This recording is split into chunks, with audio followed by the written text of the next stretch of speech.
establishing these parameters. Even still, the certificate holder retains responsibility but may grant the authority to the pilot for certain operational control tasks or assignments as the agent. For example, the operator could place the pilot in the aircraft in a position to accept flight assignments from a customer, but only in accordance with established policies, procedures, and op specs.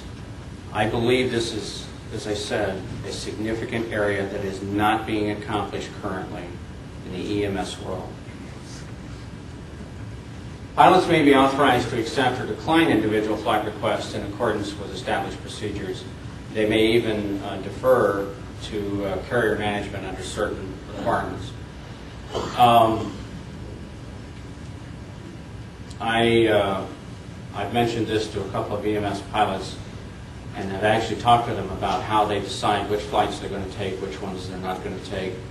And there always seems to be some sort of performance requirement. In other words, 5 minutes after being notified by the hospital, they have to be airborne or a decision has to be made.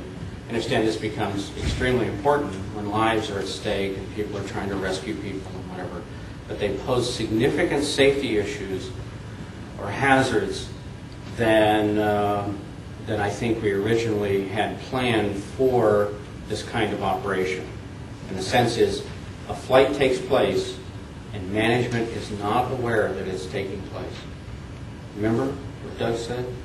Management must know beforehand when a flight is taking place. Difficult under these situations.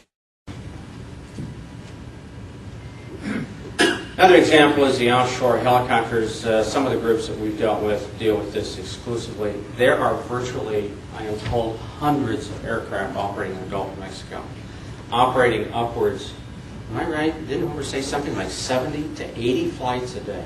One helicopter just literally jumping from platform to platform. Here the operator assigns the pilot, again, the operator assigns the pilot aircraft, and maybe even maintenance personnel. This becomes important in these satellite operations where maintenance personnel are now actually assigned, or the pilot may actually be assigned certain maintenance functions. I would be careful in allowing or looking at what sort of maintenance pilots can necessarily do for an operator at certain off-site or satellite operations. I know this goes on quite a lot, but it has also led to some dubious maintenance questions. Anyway, the operator assigns all this, flight and rest requirements are given once again. Now this, which is different in the EMS versus this offshore, again, multiple flights, not going to necessarily release every single flight, but you're going to release a series of flights, or you're going to have over a 12-hour period, you will be authorized to conduct these number of flights, or you'll be authorized to conduct from 0800 till 2000 tonight. Some sort of hard parameters that are provided to the pilot, then the pilot, as the pilot then moves from oil derrick to oil derrick, is able then to operate, and again, the operator has a certain sense of what is actually taking place before that's to happen. I assume that's not like a fire alarm, I hope. All right. May I have your attention? Please, your Fire Safety Director. We are continuing with our preventive maintenance on the fire alarm system. That's always good. Please disregard any alarm phones or strobe lights you may see or hear. We are continuing with our preventive maintenance. We apologize for any inconvenience, and we thank you for your cooperation. Not a problem. Anyway, I'm going to go over the same thing we went over before on this. All right. We, in summary, certificate holder is responsible for operational control, not the pilot in command. The system of operational control must ensure that management understands what the pilot is doing, can anticipate the pilot's actions in matters of initiation, conduct, and termination of flights before they take place, not after. Duties, responsibilities, authorities must be identified for carrier personnel to ensure operational control. Where does that take place? In the manual. Uber likes to put Some folks apparently don't know that there is a commuter on-demand and training center branch. Hooper picked up Part 142 and 130 oversight of 135 and 142. Here's his phone number. This will become important later when you run across an issue that Alan is going to talk about certain enforcement guidelines when you run across an operator that may in fact, or you believe, may not be in compliance with the rules, and you're looking for some sort of guidance. But I'll let Alan talk to you about that. Okay. Yeah. Questions before we move on with Alan? Yes, sir. Where's the mic? Give that young man a mic.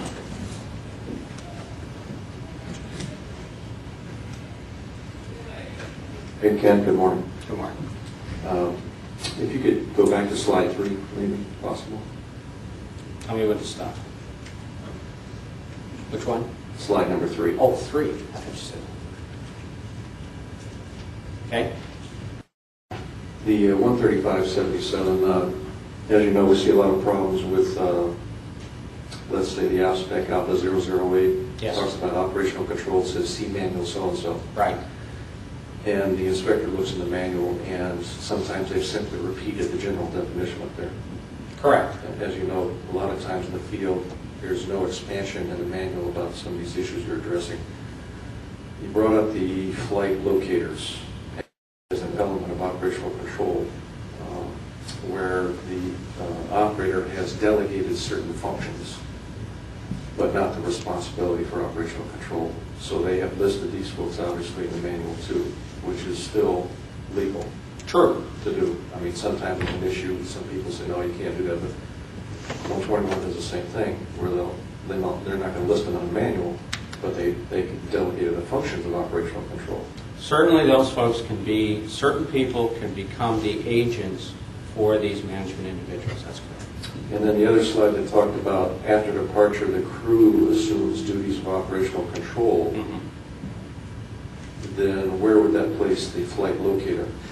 In a sense, I know that's what it says on that slide. I think what Hooper was trying to impart in that they're making, as the agent, they're making certain determinations about the weather, about fuel requirements, and whatever. And clearly, the pilots understand that they're not going to, for example, they're not going to have enough fuel to be able to conduct the flight. They don't have to necessarily call back. What he tries to impart here is that you don't have to call back to the operators, management officials, and say, I'm about to run out of fuel, what do you want me to do? There's an expectation, again, that if there are unexpected problems, something that has come up, that it is certainly appropriate for the pilot to take certain actions. You don't always have to go back and ask for permission to necessarily do something. But this should be spelled out as to what the pilot can do as the agent, what the pilot cannot do as the agent. For example, a pilot cannot extend their own duty period. Pilots are not authorized. You can't just arbitrarily say, well, sure, I'll take that line. You know, and somebody says, yeah, but aren't you limited by a duty? Waive all that or something. You know, that's not, pilots don't schedule themselves. Operators do that. But an operational decision clearly could be imparted, because some of the people, some folks asked, well, you mean the pilot's got to ask for permission to virtually divert? I mean, if there's a weather requirement, the pilot's got to ask? Well, no. The pilot has been given certain parameters. If this weather phenomenon takes place, if you see this, this is what I'm expecting you to do. This is what the expectation is. So the aspects of operational control could be the continuation of a flight or the termination of a flight. And I think that's what he's trying to impart. Yes? On the communication point that was brought up en route, a lot of times we'll hear confusion with inspectors about this because en route there is no 135 regulatory requirement to communicate. Correct, and we're not established one either. I just want to make sure everybody understands that. Correct. Nothing in our rule is trying to establish a communication requirement where there doesn't exist, where one doesn't exist now. I would like to say, though, that communication usually equals knowledge. Without the knowledge, the flight can't take place. Pilots must be knowledgeable. In fact, you'll see in the op spec this little deal where the certificate holder actually has to tell, and then the pilot has to acknowledge this flight is being done under Part 135. This flight's being done under Part 91. This becomes extremely, or maybe becomes extremely important and may be difficult when there's an entire series of flights where there may be a positioning flight in the morning, a revenue flight, another positioning flight, and the question is, and the owner may in fact be on the aircraft on one of these, and then the question becomes, is this a 91 flight? Is this a 135 flight? Who's controlling it? Who's maintaining operational control? The requirement in the op spec is the certificate holder must impart this information, and the pilot in command must come back and say, I understand. For this series of flights, you're controlling them. For this series of flights, the aircraft owner is controlling them as such. And we would obviously prefer that in writing. Again, some of the operators have said, we're going to control everything. Others have said, we'll control all 135 flights, any 91 flight, other than the flight and duty time, maintenance requirements. We're out of this. We're not going to get into any of that. The aircraft owner will assume this responsibility. And I've seen the new lease, I wouldn't say new, but modified lease agreements that more or less start to spell this out. From the inspector standpoint, you need to make sure these procedures are clear. You look behind the agreements. See what's actually going on. Good question. Any other questions, thoughts? Another quick 10-minute break. Come back and let Alan get started on you, and then we'll go to lunch. Thank you. History, which I'm not a great historian, so I won't lead you on in that regard. But most changes in aviation are the result of catastrophic incidents. The FAA Act of 1958 was the result of a mid-air collision, I believe the year before. The Hazardous Materials Transportation Act of 1974 was the result of a crash of a Pan Am cargo flight when the crew was overcome by chlorine fumes and crashed into Boston Harbor. Well, what was our catalyst? Our catalyst really was Darby, and thank goodness there were not any deaths in that. There were some serious injuries, but no deaths. So the Director of Flight Standard Service recognized that a problem existed, reached out to industry, and together with NATA and NBAA, we met in December of 2005 to plot an approach as to how to deal with this situation. In addition, we the FAA also made the decision that when we find air carriers who are in essence renting out their certificate and letting uncertificated entities conduct operations as if they were an air carrier but under the apparent authority of the certificate holder, we decided that we would investigate, and if the evidence established the violation, we would take swift and appropriate action, which includes application of the certificate holder's air certificate, cease and desist orders against the uncertificated entity, and substantial civil penalty action against them as well. In Doug, I'd like to sort of summarize what went on before me and what's going to happen to me also after my presentation. Doug discussed what appeared to be some complex principles as to what constitutes operational control, what knowledge needs to be present in the certificate holder before they initiate the flight, while conduct the flight, and with regard to terminating the flight for compensation or hire. We also went over illegal leases, dry leases, a lot of legal concepts. What I'm going to try to do is, in my presentation, discuss how those concepts were applied or not applied and how they resulted in enforcement actions that the FAA undertook. Hooper Harris's presentation which was done by Kent, that was based on two assumptions. So I think Kent pointed that out, but I'd like to solidify that. One was that there was an assumption that the certificate holder was exercising operational control, and these were in situations in which there weren't real means of communication between the pilot in command and the certificate holder. So how did the pilot, who's acting as an agent of the certificate holder, exercise his or her responsibilities? Well, one, those parameters that they had to conduct themselves within were set forth in the General Operations Manual, and more importantly, that the crews were trained in regard to what those parameters are and how to implement them. So those are two basic assumptions. My presentation, in a nutshell, is going to focus on a couple of things. One, I'm a proponent of the fact that this is not rocket science. It's not that hard. There's a lot of common sense involved in this. And I'll go over with you in a few moments some indicators, some factors that I think if you ask these questions, you can determine for yourselves whether or not the carrier has exercised operational control or is lacking it. Now, I'm not going to pass myself off as someone who knows a hell of a lot more, or even as much as many of you. But after doing some of these cases over the years, talking to inspectors, working with Tom Stuckey's team down in Southwest, I put together these indicators. There's several dozen of them. And I guess when I'm going to, in the end, after these presentations have run their course, I'm going to hand them over to Flight Standards, and they'll be included in the guidance. And it's not an exclusive list. You guys can add to it, and I'm sure there are many things you can add.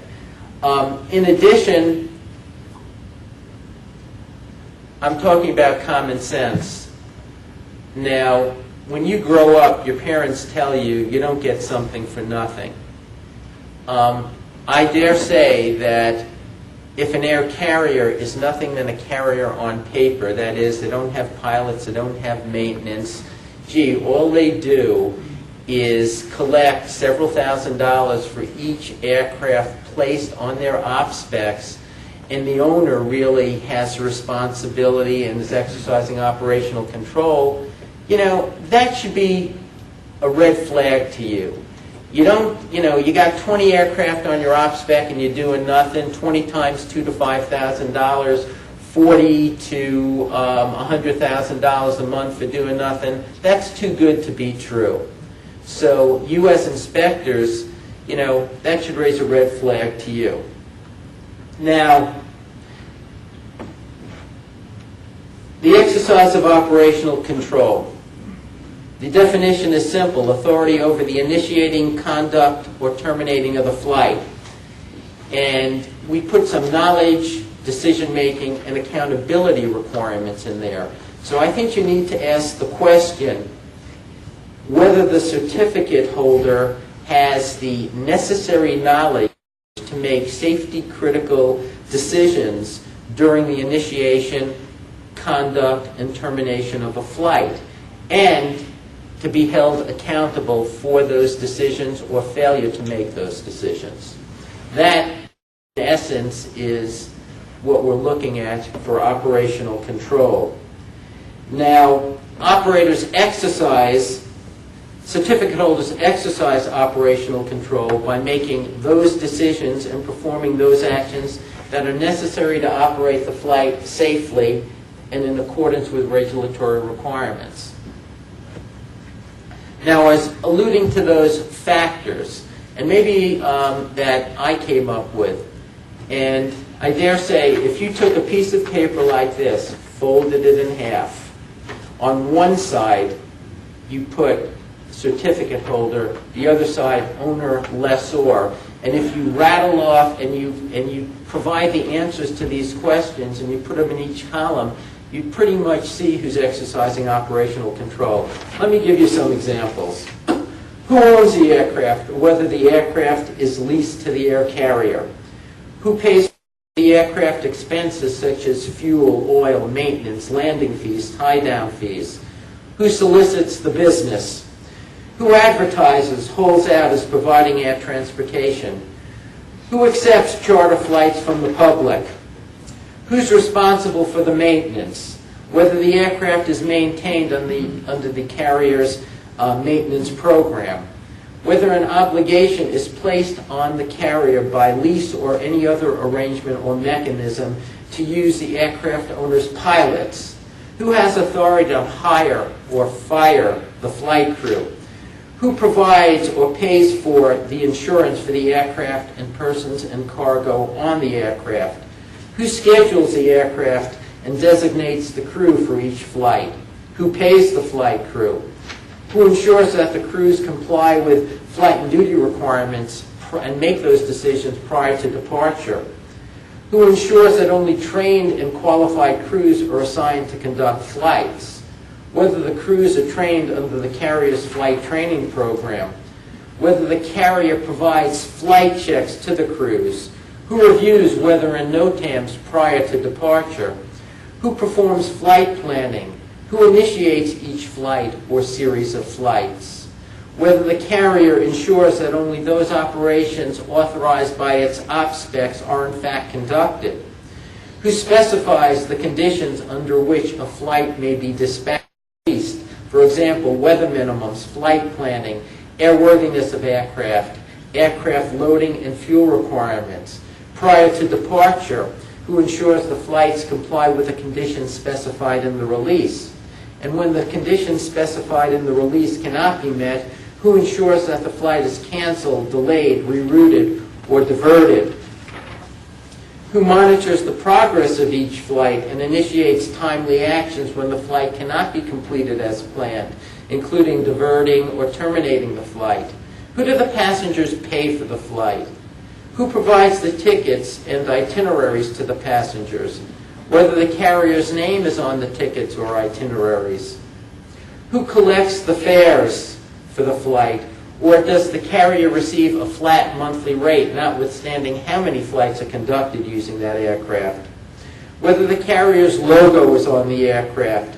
Whether the flight crew is wearing a carrier's uniform? Whether the carrier's name is on the briefing cards?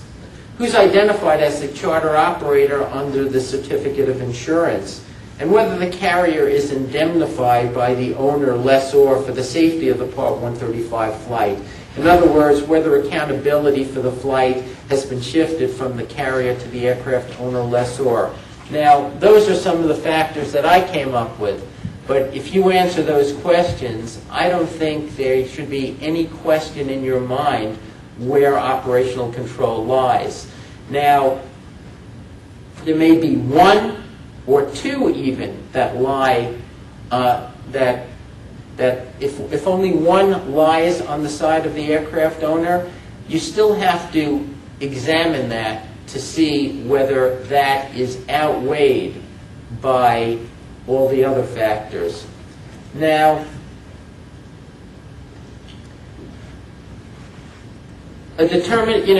we spoke a lot about the agreements, whether the lease agreements, charter management agreements, etc. But a determination as to who exercises operational control is not solely dependent on the language in the agreement or lease. You have to look at the entire transaction, not its form, and the manner in which it is implemented in order to determine where operational control lies. Because if you look at the language itself, you can get some sharp lawyer who, on behalf of some unscrupulous people, would make everything appear facially to be quite legal. But if you examined how the operation in fact was conducted, you could see that the actions are not consistent with the words. So that's part of our responsibility also. Now, forums such as courts or administrative forums like the NTSB or the FAA decision maker in FAA civil penalty cases will look beyond the form of the contractual agreements to the substance of the operations.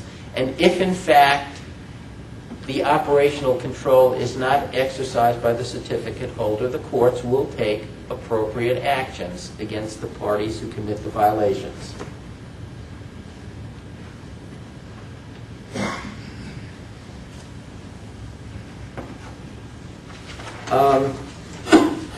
Excuse me. When I look at this case, Administrator v. Ribbler, it has some special meaning for me.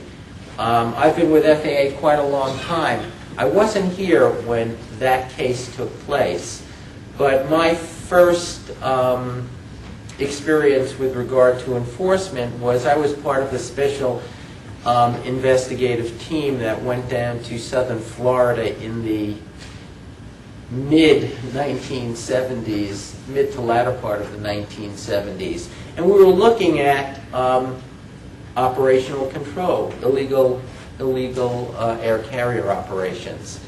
And this guy, Ribbler, was the person that I was investigating.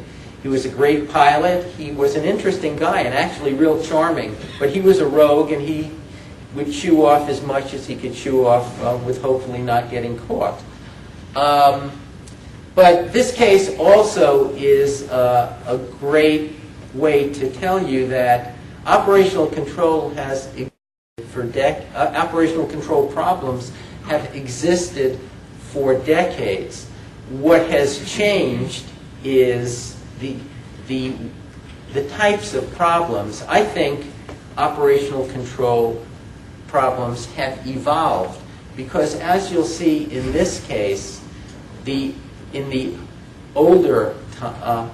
former times, older times, what you had was aircraft owners who were also pilots who entered into agreements with people who wanted to be carried from point A to point B or have their cargo transported from point A to point B. And the aircraft owner would provide the aircraft and himself or someone else as a crew member. And in the agreement, it would say the person who merely wanted to be transported from point A to point B operated the aircraft. So that's how it's evolved. Now, just for some fun stuff, yesterday, I live in Washington, D.C., as I indicated. It's a 39-minute flight. I was on the airplane for 4 hours and 5 minutes yesterday. It was a great experience. I was sent this book by a securities firm who at one point in time gave me poor advice on stocks. And I was a victim of the bubble. But it's called Wisdom from the Robber Barons. And it's giants in industry. And some of their quotes, I think, might be helpful to us as a mindset. Now, the first two are going to be a little harsh, but the third one, I think, is probably the most appropriate. These are quotes from Henry Ford, who he was a great innovator, probably not the nicest guy. Quote number 1, "The man who is too set to change is dead already. The funeral is a mere detail. Stability is a dead fish floating downstream. The only kind of stability we know in this country is change." Now, the third one. "My advice is to be ready to revise any system, scrap any methods, abandon any theory if the success of the job requires it." Now, when we started off the morning, Kent read to you excerpts of some preliminary findings of the NTSB regarding the Montrose accident. And there were a number of jabs at the FAA pretty much being asleep at the wheel. This problem, as I said earlier, we came to the realization that it's a large problem. It's something we have to deal with.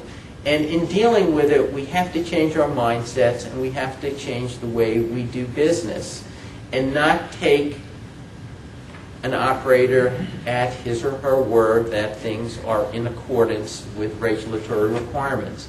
We really have to look at it carefully and examine the situation on a case-by-case basis. With that speech being said, let me go on to my buddy Joel Ribbler and show you how this has evolved and where we are today and what we can do to make things better and safer. Mr. Ribbler did not hold an air carrier certificate, but he did own 2 aircraft. One was larger than the other. He entered into 2 agreements. With a larger aircraft, he entered into an agreement to transport either 15 or 18 drums of a chemical from Miami to Jamaica using his aircraft and he serving as pilot in command. He received approximately $1,500 for this. The agreement indicated that the person who wanted the drums to be carried from Miami to Jamaica was the operator of the aircraft. The smaller aircraft, with respect to the smaller aircraft, he entered into an agreement to conduct a series of flights hauling crawfish and other seafood from the Bahamas to Florida and was paid $175 for each of those flights. In that agreement, the person who wanted the fish hauled from the Bahamas to Florida also was designated as the operator of the aircraft. The FAA proceeded with action against Mr. Ribbler's pilot certificate, and he argued that even though his aircraft was used, he contended the flights were made under the auspices of the persons who wanted the cargo hauled because under the lease they were the operator. The board said, no, you're wrong. This is an illegal wet lease because you provided both an aircraft and a crew member. So that's the type of operational control cases